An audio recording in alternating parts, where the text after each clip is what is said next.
polisi kembali jadi bahan perbincangan. Setelah kasus Irjen Verdi Sambo, Irjen Teddy Minahasa, muncul lagi isu terkait tambang ilegal di Kalimantan. Ini menyusul beredarnya video viral dari Ismail Bolong.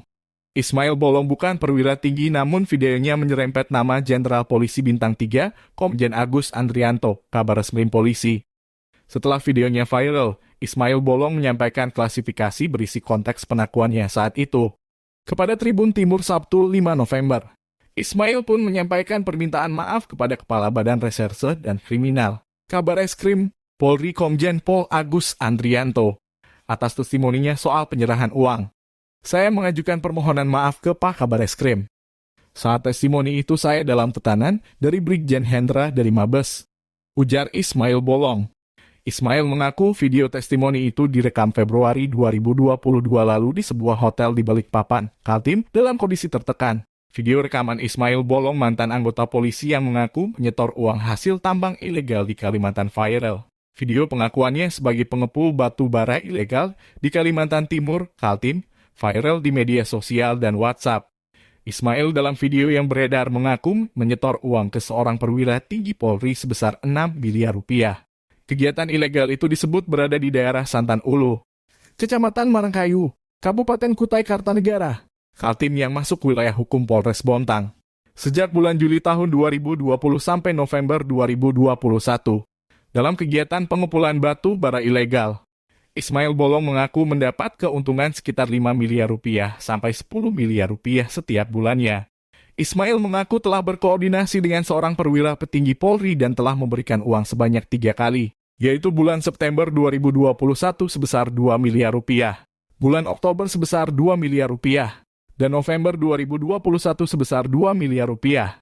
Selain Jenderal Bintang 3, pengakuan Ismail Bolong juga menyebut nama Brigjen Hendra Timur X Timur Paminal Divisi Propam Mabes Polri yang sudah dipecat kasus Verdi Sambo. Pengakuan Ismail Bolong dalam video tersebut juga menyerat salah satu nama pejabat Polres Bontang, Asriadi, yang dulu sebelumnya menjabat sebagai Kasat Reskrim Polres Bontang.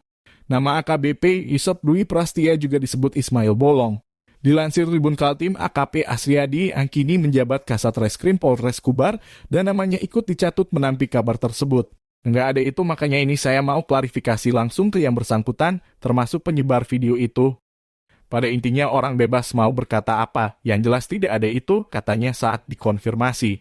Sementara Kapolres Bontang AKBP Yusuf Dwi Prastia saat dikonfirmasi melalui sambungan telepon mengatakan bakal menjawab ini pada Senin pekan depan. Pasalnya ia sedang dalam perjalanan menuju Balikpapan.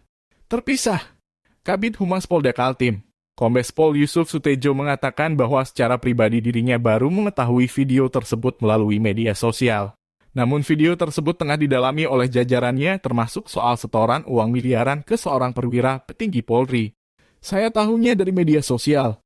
Terkait video itu masih kami dalami semuanya, kata Kombes Yusuf dikutip dari Kompas.com. Yusuf membeberkan bahwa Ismail Bolong memang sebelumnya merupakan anggota kepolisian di wilayah hukum Polda Kaltim. Hanya saja Ismail disebut telah mengundurkan diri.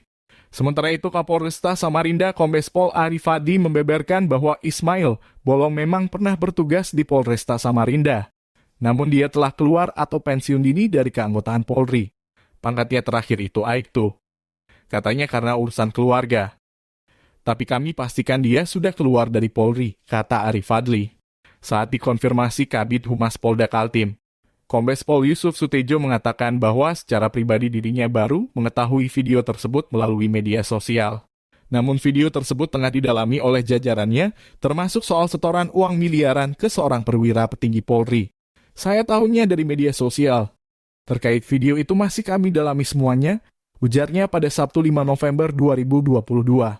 Yusuf membeberkan bahwa Ismail Bolong memang sebelumnya merupakan anggota kepolisian di wilayah hukum Polda Kaltim. Hanya saja Ismail disebut telah mengundurkan diri. Setahu saya dia sudah mengundurkan diri, tapi stepnya sudah keluar atau belum masih kami cross-check, ungkapnya. Sementara itu Kapolresta Samarinda Kombes Pol Arif Fadli membeberkan bahwa Ismail Bolong memang pernah bertugas di Polresta Samarinda. Namun dia telah keluar atau pensiun dini dari keanggotaan Polri. Pangkatnya terakhir itu Aibtu. Katanya karena urusan keluarga. Tapi kami pastikan dia sudah keluar dari Polri, bebernya. Usai video pernyataan-pernyataan Ismail beredar, Koalisi Masyarakat Sipil Kalimantan Timur yang terdiri dari sejumlah akademisi, organisasi non-pemerintah, dan warga sipil angkat bicara. Mereka mendesak kepolisian serius menangani kejahatan lingkungan tambang ilegal. Perwakilan Koalisi Herdiansyah Hamzah mengemukakan, publik telah lama menduga adanya keterlibatan aparat dalam kejahatan tambang ilegal. Kabar mundurnya Ismail Bolong sebagai anggota kepolisian bukan berarti kasus ini berhenti. Atas nama hukum dan keadilan, hukum harus ditegakkan, kata Herdiansyah, seperti dikutip dari Kompas.id. Assalamualaikum warahmatullahi wabarakatuh. Nama saya Ismail Bolong. Saya saat ini sudah pensiun dini dari anggota Polri aktif mulai bulan Juli 2022. Perkenankan saya mohon maaf kepada Kabareskrim atas berita viral saat ini yang beredar. Saya klarifikasi bahwa berita itu tidak benar. Dan saya pastikan berita itu dan tidak benar apa memberi uang. Artinya berita itu saya tidak pernah komunikasi sama Kabareskrim, apalagi memberikan uang. Ya, kita kenal. Dan saya tidak kenal. Ya. Kenapa baru viral sekarang? Ya saya kaget. Ya. Viral sekarang. Padahal kejadian, saya perlu jelaskan bahwa pada bulan Februari itu datang anggota Mabes Polri dari Paminal Mabes Polri memeriksa saya. Ya. Untuk membuat testimoni kepada Kabareskrim. Ya. Dengan penuh tekanan dari Pak Hendra Brigjen Hendra. Pada saat itu saya komunikasi melalui HP melalui anggota Paminal dengan mengancam akan bawa ke Jakarta kalau enggak mau melakukan testimoni. Dan pada saat itu di Polda mulai pukul 22 sampai pukul 2 pagi. Habis itu saya nggak bisa bicara, tetap diintimidasi sama Brigjen Hendra pada saat itu.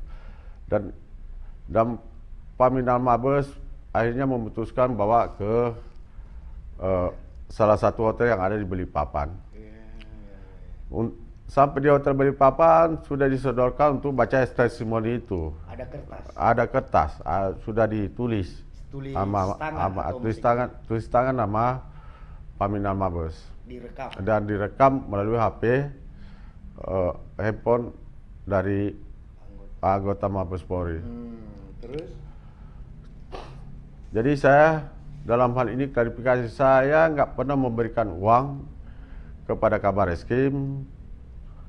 Apalagi pernah saya ketemu Kabareskrim. Ya, itu kita ditanya waktu itu ditelepon sama Pak Hendra berapa kali? Saya ditelepon 3 kali melalui HP, salah satu HP Paminal Mabes. Kamu harus baca bikin testimoni katanya. Ya. Saya tidak bisa bicara masalah itu. Pasti di Polda pada saat itu Polda. Akhirnya pindah di hotel. Di hotel sudah ada kertas. Sudah ada kertas untuk membaca. Isinya itu. Isinya itu. Dari saya mohon maaf kepada Pak Kabareskrim atas kejadian berita viral yang ada sekarang. Itu waktu ditelepon itu 3 kali, apa saja yang dikatakan Pak Brigjen Hendra itu? Ya harus membaca testimoni itu, harus melakukan testimoni. Kalau kita baca, besok bawa ke Mabes Polri. Itu jadi perasaan saat itu terintimidasi. Ya pasti terintimidasi. Artinya itu saya nggak pernah kenal sama Pak Kabareskrim, apalagi memberikan uang. Iya. Karena kita tertekan itu, setelah itu selesai pertemuan itu kita pulang sudah. Setelah kejadian itu saya pertimbangkan bahwa segera pensiun ini, melihat situasi ini dengan adanya kejadian pada saat bulan Februari mengintimidasi Pak Hendra, saya keluar dari mengajukan pensiun ini. Bulan berapa? Bulan 4 saya mengajukan pensiun ini, setuju bulan Juli. Bulan Juli. Kita ingat tanggalnya. tanggal 1 sudah akhirnya pensiun. disetujui. Ya, ya apalagi Pak yang kita mau sampaikan ini kepada Kabar Eskrim setelah ini. Jadi sekali lagi saya mohon maaf kepada Pak Kabar Eskrim atas kejadian viral di media sosial. Tentu ini semua karena pemberitaan yang tidak benar. Saya dalam ketekanan pada saat diperiksa Mabes Polri.